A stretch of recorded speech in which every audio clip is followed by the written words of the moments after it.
શું છે હનુમાનજીના લગ્ન પાછળની વાર્તા અને શા માટે સૂર્ય દેવતાએ કરાવ્યા હતા હનુમાનજીના લગ્ન? હનુમાનજીની પત્ની સુવર્ચલા સૂર્યપુત્રી છે. સુવર્ચલાનો અર્થ દેવી થાય છે. તે એક મહાન તપસ્વી અને જ્ઞાની સ્ત્રી હતા. સુવર્ચલાના જન્મની વાત કરીએ તો તેનો જન્મ સૂર્યદેવના તેજથી થયો હોવાનો ઉલ્લેખ મળે છે. કોણ છે હનુમાનજીની પત્ની સુવર્ચલા? શું છે હનુમાનજીના લગ્ન પાછળની વાર્તા? તેલંગાણામાં આવેલું છે પત્ની સાથેનું હનુમાનજીનું મંદિર.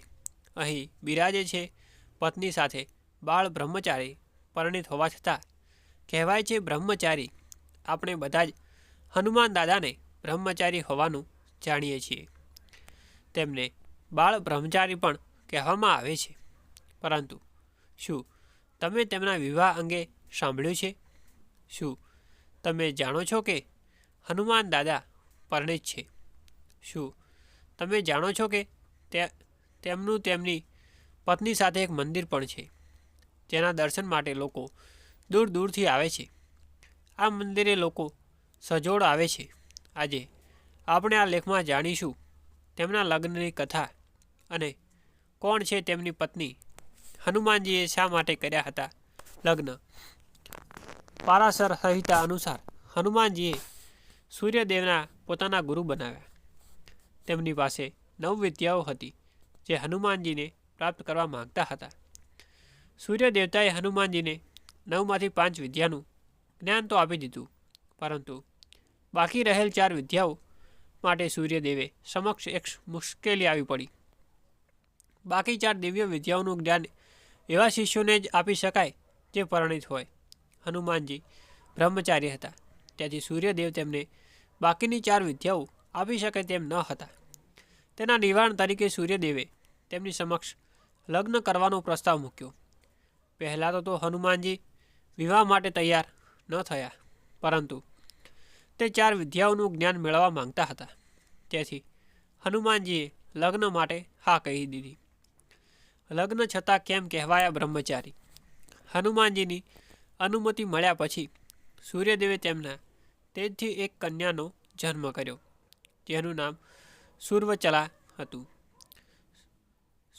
સુવર્ચલા તેજસ્વી અને જ્ઞાની હતી, તેથી સૂર્ય દેવે તેની સાથે હનુમાનજીને લગ્ન કરવા કહ્યું. સાથે એ પણ જણાવ્યું કે લગ્ન પછી પણ તેમનું બ્રહ્મચર્ય યથાવત રહેશે, કારણ કે સુવર્ચલા લગ્ન પછી તપસ્યામાં લીન થઈ જશે. હિન્દુ માન્યતાઓ અનુસાર સુવર્ચલા કોઈ ગર્ભથી જન્મી ન હતી, તેથી તેને લગ્ન પછી હનુમાનજીના બ્રહ્મચર્યથી કોઈ મુશ્કેલી ન હતી. તેથી હનુમાન દાદા હંમેશા બ્રહ્મચારી જ કહેવાયા. કોણ છે સુવર્ચલા? હનુમાનજીની પત્ની સુવર્ચલા સૂર્યપુત્રી છે. સુવર્ચલાનો અર્થ દેવી થાય છે. તે એક મહાન તપસ્વીની અને જ્ઞાની સ્ત્રી હતા. સુવર્ચલાની જન્મની વાત કરીએ તો તેનો જન્મ સૂર્યદેવના તેજથી થયો હોવાનો ઉલ્લેખ મળે છે. પત્ની સાથેનું હનુમાનજીનું મંદિર ક્યાં આવેલું છે? તેલંગાણાના ખમ્મત જિલ્લામાં હનુમાનજી તેમની પત્ની સુવર્ચલા સાથે બિરાજમાન છે. આ પ્રાચીન મંદિર વર્ષોથી લોકો માટે આકર્ષણનું કેન્દ્ર રહ્યું છે. સ્થાનિક લોકો જ્યેષ્ઠ શુદ્ધ દશમીએ હનુમાનજીના વિવાહનો ઉત્સવ મનાવે છે, પરંતુ ઉત્તર ભારતમાં રહેતા લોકો માટે આ કોઈ આશ્ચર્યથી ઓછું નથી, કારણ કે હનુમાનજીને બાળ બ્રહ્મચારી માનવામાં આવે છે. અહીં પતિ પત્ની વચ્ચેની સમસ્યાઓ દૂર થાય છે. કહેવાય છે કે આ મંદિરમાં પતિ પત્ની એકસાથે દર્શન કરવા આવે તો તેમની વચ્ચે રહેલી સમસ્યાઓનું નિરાકરણ થાય છે. લોકોનું કહેવું છે કે કોઈનું લગ્ન જીવન ભંગાણના આરે હોય તો અહીં દર્શન માત્રથી જ તેમની વચ્ચેની સમસ્યાઓ દૂર થાય છે. વચન ભંગ કરતાં ભોગવવું પડે છે ખરાબ પરિણામ. તે સાથે આવી પણ માન્યતાઓ છે કે મંદિરમાં દર્શન કર્યા પછી હનુમાનજી સમક્ષ સારું જીવન વિતાવવાની વચન આપ્યા પછી જ આ વચન બંને પતિ અને પત્નીએ નિભાવવાનું હોય છે, નહીં તો તેનું ખરાબ પરિણામ ભોગવવા તૈયાર રહેવું પડે છે.